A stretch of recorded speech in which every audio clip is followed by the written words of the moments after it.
पिता जितना राजा राम सिंह, हमारे भाई का नाम राम सिंह दीवाना और हमारे नाम श्रीमती लक्ष्मी। अपने शासन को सच करने के लिए चाहती हूँ।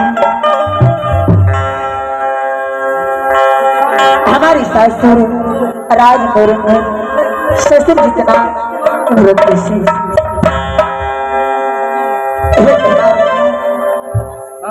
आज छोड़ा है मुझे मेरे कुल शहर में,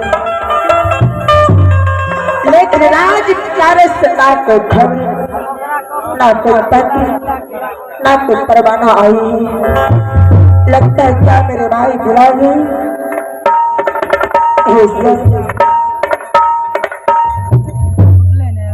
आव रही रही याद याद मास्टर दिए,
जाने क्या हुआ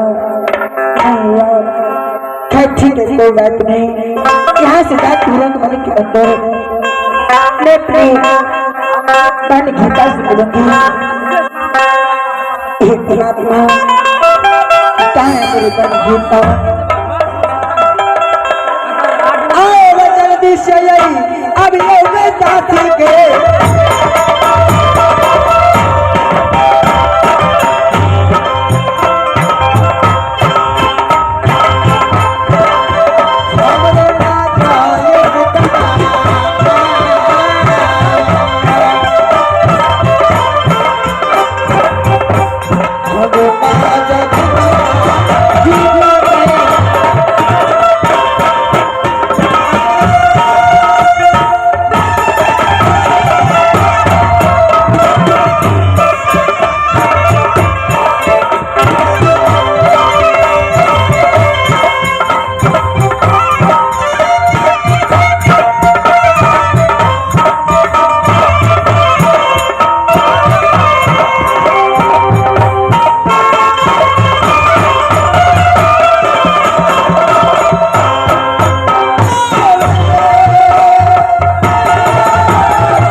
मेरे पिताजी का नाम राजा रामचंद्र सिंह और मेरे बड़े भाई का नाम रामू सिंह दीवाना और मेरी बहन का नाम श्रीमती लक्ष्या और मेरे नाम मेरी माता जी ने श्री घर में रखे हैं गीता कुमारी। ईश्वर जिस दिन से मेरी बहन को राजमहाराज से राजनरंगपुर शादी हुई थी 12 बरस गुजरना हो गया राजनरंगपुर अंदर में अभी तक ने मेरी बहन मुझे बुलाया था। मैंने अपने महाराज को मैं जीजक महाराज को बुलाती हूँ और अपना बहन को मैं महारानी को बुलाती हूँ। मैं देखती हूँ क्या बात है मेरी महारानी की आवाज लगा रहे थे बरस पकड़ना गए बहिना